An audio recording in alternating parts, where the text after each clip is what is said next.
Welcome back, and today we're checking out another SCP video. Today we're looking at Are We Cool Yet? One of the groups of interest. Judging by the name, no clue. Have no idea. What is Are We Cool Yet? And are they cool? Let's find out.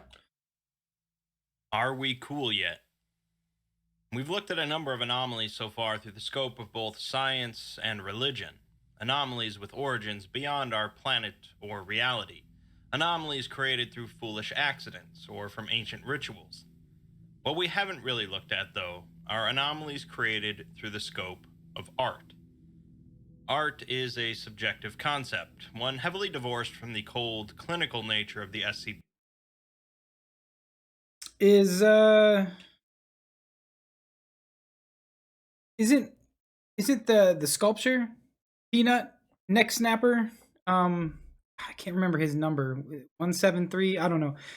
Isn't this neck snapping Peanut? Wasn't he originally created as art though? Right? Foundation. And so that's why we'll be discussing a group of interest focused on anomalous art. Are we cool yet?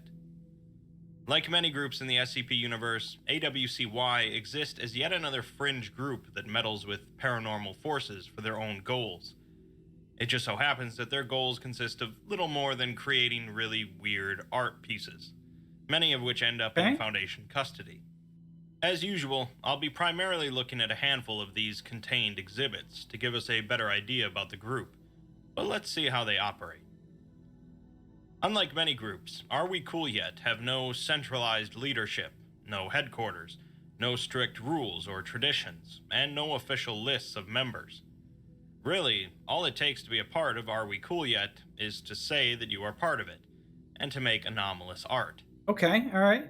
Anomalous art is exactly what the name implies, and we'll get to some examples in a bit, but not... Yeah, I'm very curious as to what the art can do. Like, knowing what is possible in this SCP world, it really makes you think, like, oh man, because like, yeah, like the possibilities could be like limitless with something like this, where you have anomalies being created intentionally, to create art. But even art oftentimes is created for a purpose, whether it's for self-expression or to try and convey an idea or a message to other people.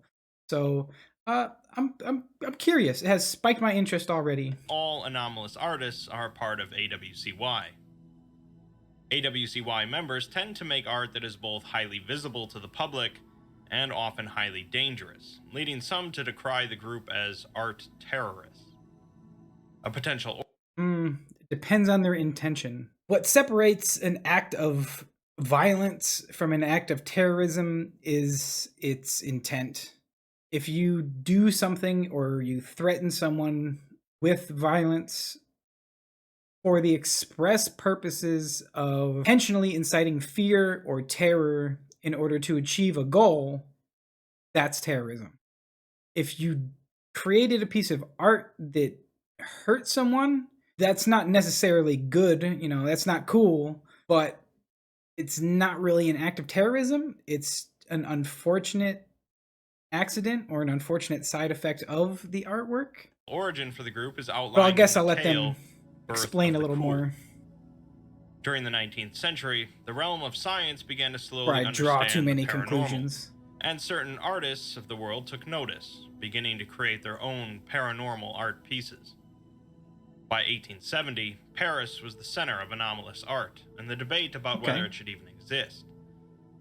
In 1870, Europe would definitely have to be the epicenter of this, though. Especially if we're talking about it starting in the 1800s, Europe would definitely be the epicenter of all this, like, anomalous artwork. The Salon des Magnifiques refused to allow any works of a phantasmagorical nature to be displayed at their grand exhibition. So a group of anomalous artists went off and started their own exhibition, held at the same time. Okay. The show was called Sommes-nous devenus magnifiques, which translates to Have We Become Magnificent? Have we become magnificent? For months, and it was clear that this type of art wasn't going anywhere. This paranatural exhibition would be held every 10 years in different hidden locations, Every and the 10 world of years. anomalous art would continue to grow. It's like a secret art exhibition, you know? Like these artists probably work on whatever they're working on for like, you know, the duration of that 10 years so that they can come to that exhibit and really like wow people. There would be a schism in this world, though, that came to a head at the 1924 exhibition between two anomalous artists. One was a French surrealist, and the other a Mexican artist who embraced the more accessible and realistic side of art. The two debated for days before the opening of the exhibition about the relation Called it an art. Okay, so anomalous art. I get it. of the artist to their work, the importance of context, of faith, knowledge, law, free will, God, the state, and so on. It seems that as the exhibition opened, they had come to understanding one another, and a photo was taken of them standing in front of the doors, with one leaning in to whisper into the other's ear. For decades, people speculated what might have been said there, or whether it was a challenge, or an affirmation of their understanding one another, or a reminder of why they were there, or an expression of amazement at how many had come to see their exhibition. According to one reporter who claims that he was close enough to hear, it was all of those, summed up in 4 words. Are we cool yet? Are we cool yet? Whether that's the actual origin of the movement or just a fun anecdote is up in the air, and really doesn't matter that much. The point is that for decades, members or claimed members of AWCY have been creating art pieces with the goal of shocking, amazing, and changing the world at large. Whether or not they're all art terrorists is up for debate, but I'd say the Foundation is perfectly fine with that definition and have been cleaning up the I'm sure that there are groups that would happily label them as terrorists. You know, there's 7 billion people on this planet. Somebody believes in something, in everything. There's always someone out there who believes in it, whether it's right, wrong, true, false. So, yeah, there's definitely going to be people who are going to label the Are We Cool Yet artists as some kind of terrorist group or terrorists, especially if that artwork, you know, winds up hurting someone. their messes for years. Let's look at some of those messes then, at least the ones that could be cleaned up. Okay? I've already talked about one of the most popular AWCY creations, SCP 1057, Absence of Shark, in my Aquatic SCPs video, so we'll skip over that one. SCP 1802 is a small robot, about 30 centimeters tall, composed of chicken bones, iron, leather, wire, heavy twine, and a tin can for a head. It is covered in a piece of white canvas resembling a lab coat and has safety goggles secured on its head using screws. The robot is sapient and capable of speech, but is wholly devoted to the single task of collecting any miscellaneous objects it can find and storing them in out of sight places, such as behind a dumpster or at the foot of a tree. The objects it collects are generally worthless, including a bottle cap, acorns, insects, coat buttons, wrappers, or even small creatures such as a gecko. It's noted that the gecko escaped shortly after the robot collected it, though. It even managed to remove a road sign using stolen tools, but was not large enough to move it, so it merely buried it in place with leaves. 1802 was discovered by the Foundation when it attempted to remove a security camera on the exterior of a Foundation facility. In an interview with the robot, it claims that its earliest memory is waking up and seeing a group of people moving around making signs or pouring things. A man in charge of the robot told it that its purpose is to keep anything it finds and to study them so that it can learn. By doing this task, it will become cool. It collects everything it finds because it was told that it doesn't understand much. It was then placed outside and told to keep moving west, collecting things, until it came to a gate with a camera on it. It then tells the Foundation details about the building it came out of, leading the Foundation to raid the place. The last detail it provides is the name it was given, Skip. At the building, the Foundation only found a cardboard box with a note attached, reading, "Found this for you. Appreciate the gestures," and "Special procedures. Figure." They created this little junk robot, if you will. Um, and I love these artists' little, renderings of this particular SCP. He's kind of a cute little guy, especially considering that he doesn't seem to be hostile or dangerous. He's got if that is his purpose, he's got a fairly, inane purpose. Um, Kind of like Rick's butter passing a robot. But it's kind of neat. Hear it out. Inside the box was a white bottle cap, which the Foundation collected and labeled as an SCP. Basically, this whole thing was just an Are We Cool Yet member making fun of the SCP Foundation and what they do.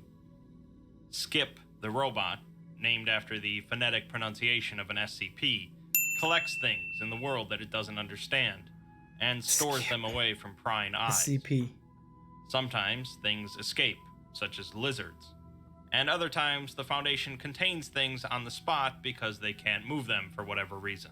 Oh my goodness. So the little guy, I get it. The little guy is like the artist's representation of like an SCP scientist, right? Like it collects things like SCPs do, right? Like the little guy's a little SCP researcher, and he collects things and stores them away. He contains them, especially if he doesn't understand them or know what they are, much like the researchers at the SCP Foundation do.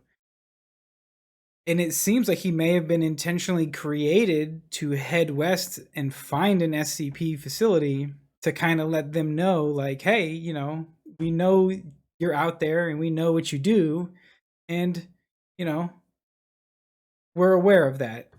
And this is like a way of showing that, using this artwork to let them know, hey, we know. That's awesome. I think I love this little robot. That's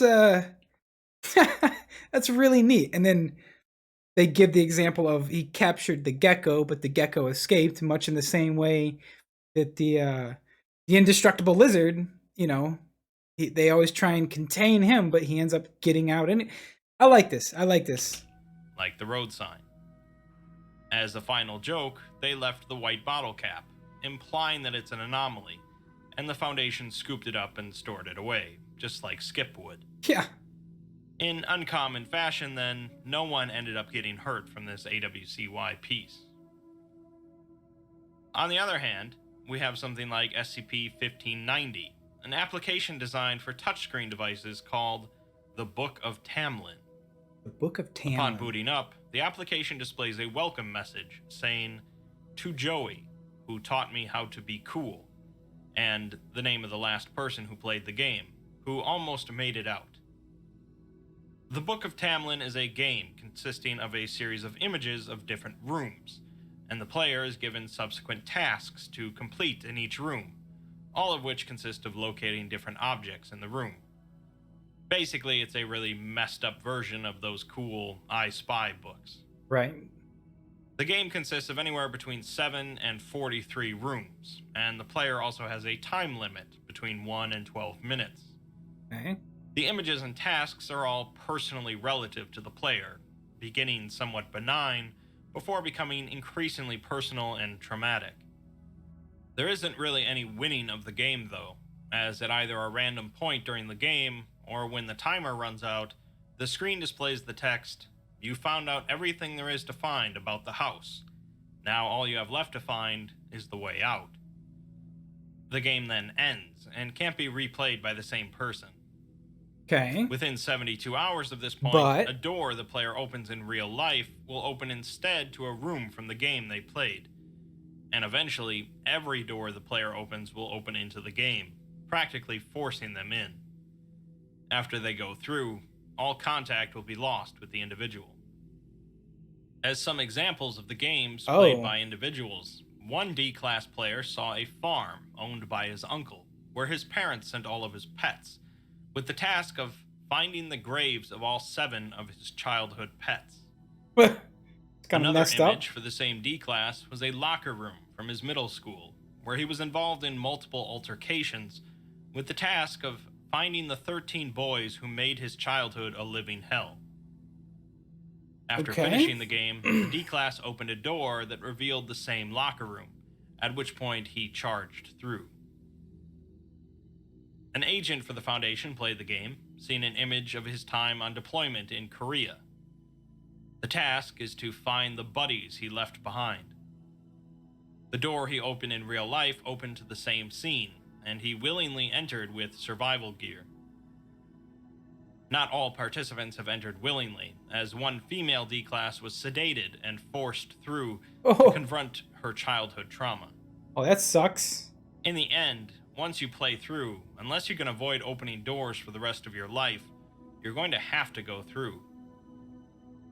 So while the robot was, very neutral and very inane in what it did and what its purpose was, this game is more like a curse, like a death sentence. Like you play the game, and if you do that, you're cursed until eventually you end up having to go through a doorway and you wind up literally in the game, and I guess no one ever sees or hears from you again. I mean, and not only that, is it's specifically targeted to the person's own mental and emotional like weak spots. It looks like it probably targets bad memories, personal trauma, something like that. So this particular SCP seems like it's almost malicious in its intent. Like whoever created it wanted to force people to relive the worst parts of their lives, which is terrible. I mean, on the flip side of that, you know, artwork is an expression, and a lot of people who have experienced terrible things in their life use art as an outlet because they don't know of any other way to convey those feelings or those messages to other people, especially if those other people haven't been through those things. So, is it just an expression of a person's own tragedy gone horribly wrong? Or was it intentionally created as like a malicious trap for people? Hmm, I don't know. This is kind of where you can kind of start to believe that, some of these guys might be terrorists, but that again, brings up the question of what was the intent of this piece of artwork. From most points of view, it seems more like cruel torture than a piece of art, but I guess maybe I'm not cool. Art is often created to change how people think about things, and that Right? leads us to SCP 1127, which takes that concept pretty literally. 1127 are a series of anomalous short films, primarily composed of scenes taken from other films and videos. A narrator has also been added to each film, providing commentary and occasionally interacting with objects and characters from the original footage. Okay. Anomalous effects occur after an individual watches one of these films for at least 20 minutes, resulting in a permanent change to their normal behavior. One film. So you mean like watching SCP videos, because now I can't look anywhere without seeing something that I'm like, yeah, that could be an SCP over there, right there. You'll walk through the park and you'll see a statue and you're like, do I have to stare at this thing or is it going to break my neck? So, yeah, kind of like watching SCP videos, huh? Kind of changes the way your brain looks at things. Titled Were Clowns Always Yellow, takes footage from The Sound of Music, The Night Porter, The Day the Clown Cried, Surf Nazis Must Die, and archival footage from World War II. The narrator, a man wearing a Nazi uniform with his face obscured by clown makeup, comments that when our lives become the joke, humor becomes a war crime. The punchline is always death, and to get it is to abandon the pretense that getting it matters. Laugh at the reality that is laughing at you. It almost seems like that quote was written for a character like the Joker, right? You know, where the punchline is death. The joke is tragedy and the punchline is death. That seems like a Seems like something that the Joker would have said. At this point, the narrator produces a pistol and shoots actor Jerry Lewis in the back of the head. After watching the film, viewers will consider it to be the funniest thing they've ever seen, but will express disturbance and disgust at any normally humorous communication. Most jokes will be seen as offensive, but material Oh, that is normally offensive or distressing will be seen as amusing. okay. So it kind of inverts a person's sense of, I don't want to say their sense of morality, but maybe their sense of humor, right? Like it swaps those, you know? So things you find funny, you find offensive, things that would typically be offensive, you find hilarious. That's man, that's a great one too. The Are We Cool Yet ones seem like they can vary wildly in what they do, what their cause is, how they affect a person. It's pretty interesting. It's almost as wide and varied as art itself.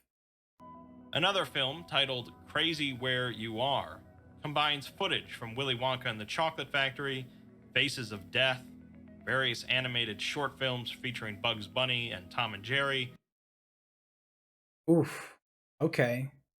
Combining slapstick cartoon physics like Tom and Jerry, the already twisted nonsense of Willy Wonka, and then combining that with Faces of Death. and a I'm Three almost Stooges short. afraid to find out The what it does to narrator is a people. female child around 12 years old, wearing a blue dress and a black domino mask. Throughout the film, she slowly dismembers a teddy bear with a small knife and asks questions such as, "Are you afraid of violence?" and whether violence is the answer or the question. After watching the film, viewers will generally express no strong emotional response to it, and will also lose interest and emotional connections to things, activities, and people. They will also fail to react to dangerous and hostile environments, and will start to injure others merely out of curiosity. Another film is especially dangerous, as Hmm. viewing it is liable to make viewers compulsively perform illegal and perverse activities. Since these films are popping up randomly around the internet, in video stores, and in theaters, you can see how AWCY gets pretty easily labeled as terrorists.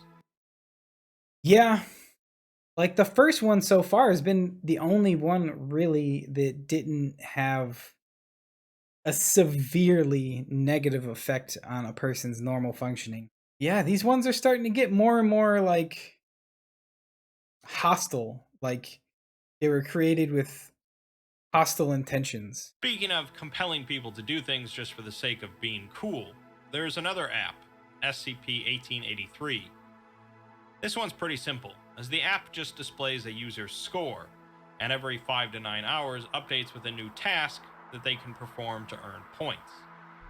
It's not really clear how the app can tell when a user has completed a task, For but there is a 30 mild minutes. compulsive effect that encourages players to continue performing tasks. This effect increases when numerous players gather together to compete, and they begin to follow informal hierarchies based on each other's scores. If a task involves communication with another person, the app will somehow spread to that person's phone, making the app fairly dangerous, as of course the tasks become pretty worrisome. Looking at a sample list of tasks provided, it starts out fairly basic, awarding 1 point for saluting the sun, and Okay. 7 points for finding a horse and watching it for 30 minutes, Okay. 3 points for banging your head against a wall, and 10 points for telling a stranger what you really think about them. Okay. If you manage to turn gold into lead, you get 999 points, which is pretty cool. Also impossible. The instructions sometimes include text Well, maybe not in the SCP world. I'm sure someone in the SCP world can turn gold into lead. that isn't a task, such as, "If Babe Ruth was that great, why did he need a bat?" To earn 150 points, you must rob a bank, but only take quarters. For only half a point, you can convince another person that you are dead, and if you kick a yellow dog, you get no points. See, I feel like this app already exists and it's called TikTok and TikTok challenges because I've seen people do really stupid, potentially dangerous or deadly things for TikTok points, because I get, TikTok likes and they do dangerous things. Man. Dude, the milk crate challenge where people were standing on stacks of milk crates. Dude, I saw one guy fall off and nearly break his neck because what? Because he wanted people on TikTok to see him stand on a milk crate? That's insane. But hey, whatever. which you would think no one would do, but you'd be surprised, I'm sure. No, I'm not. 200 points to eat I'm not something that has been in surprised. a grave, and 90 points to walk on glass and describe the noise it makes. Sometimes you might have to ignore a task to get 21 points, which is probably trickier than it seems. And if you gain 5 points, you get 5 points. If you burn an irreplaceable object and manage to replace it, that's worth 100 points. But it's only 15 points if you love someone. Sometimes breathing might actually cost you 200 points. And a couple tasks are apparently so horrific that the Foundation expunged them, worth 300 and 450 points. Oh yeah, I'm sure. I'm sure killing people is on there. I mean, I'm sure there's any number of random ridiculous tasks on there, and I'm sure some of them are horrific. I'm sure some of them are really simple, like, hey, earn 1 point, sit in a chair. Congratulations, you sat in a chair, 1 point. But I'm sure some of them are just terrible. The text after those two says, "The real skeleton was inside you all along. Are we cool yet?" The Foundation heard about the app after an incident in which at least 72 people irreparably wounded their left eyes with household objects, most of which were using the app, Yeah, because they were doing the TikTok poke your eye out challenge. meaning that some did it just for the fun of it. Stendhal syndrome is a supposed psychosomatic condition that involves people suffering from heart palpitations, fainting, and even hallucinations after viewing art of incredible beauty.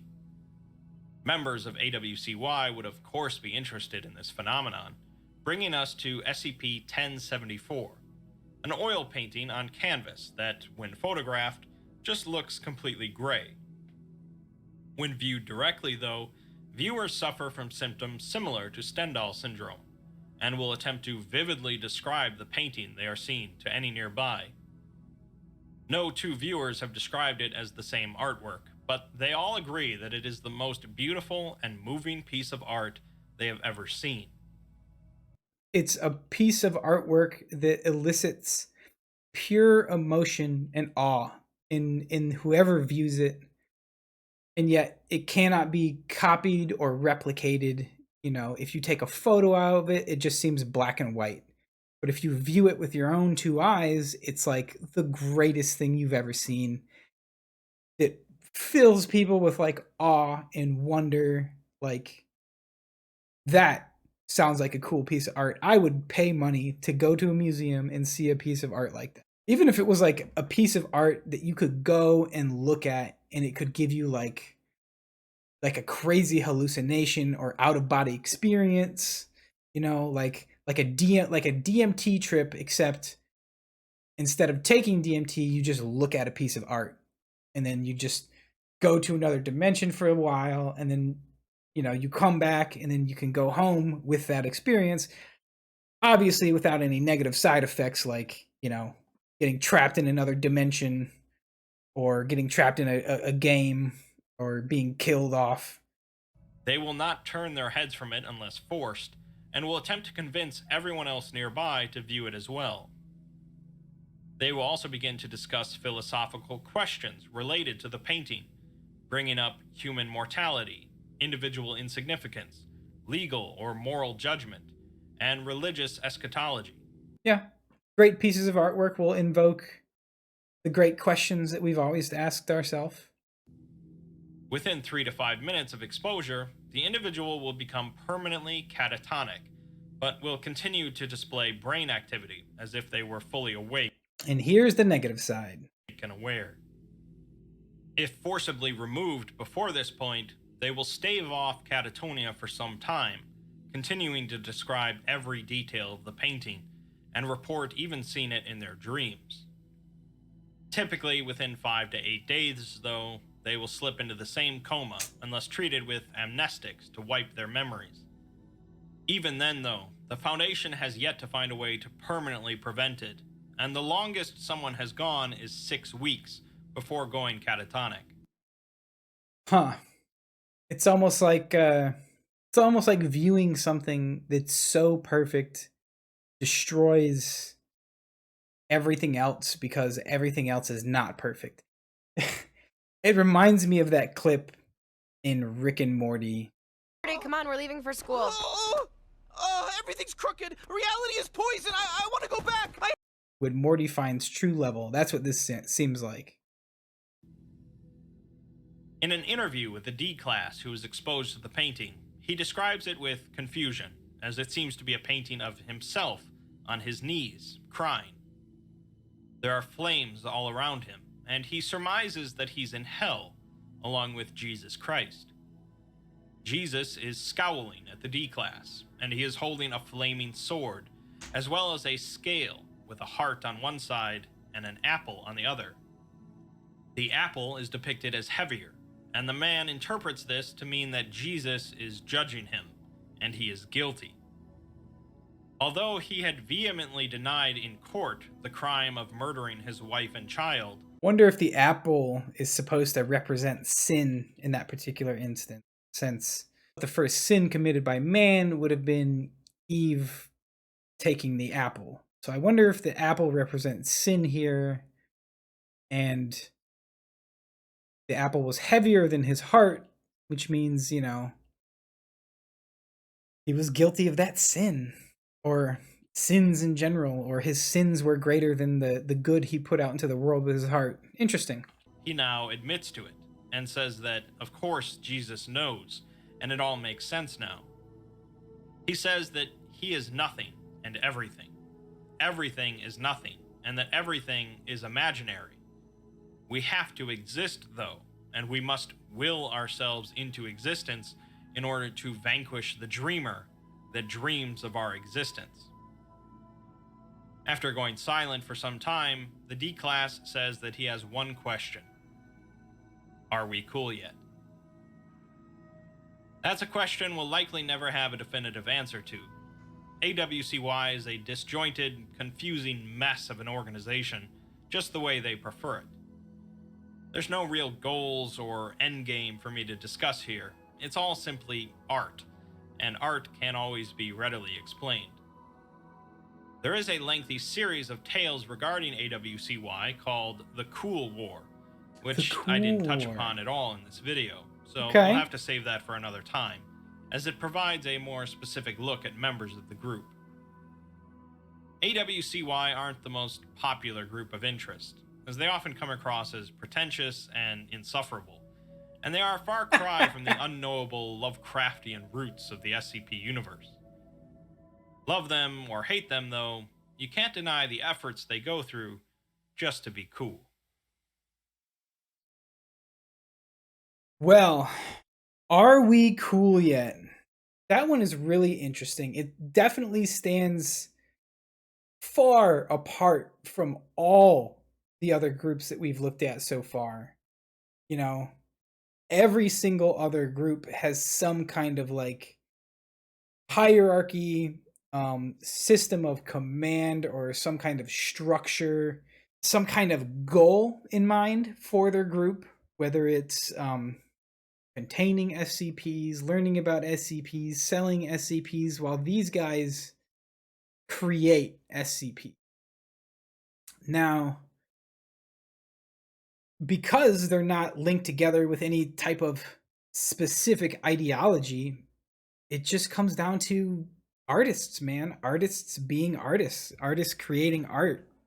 And it seems like that art is not really limited to any kind of medium. It's not just paintings or sculptures, but anything, even digital media, even apps on your phone. And there's certainly a debate to be had. What is art? what isn't art, you know, what constitutes terrorism for these guys. Like it's wild. It's very interesting. It's more amorphous and irregular than anything we've looked at so far as groups of interests. This video was a commenter suggestion. A couple of you guys have actually suggested, "Are we cool yet?" And we finally got to it. And yes, the answer is yes. It is cool. It is very cool. I like it. I like it a lot. I hope you like it. If you did, please like and subscribe. Really helps out.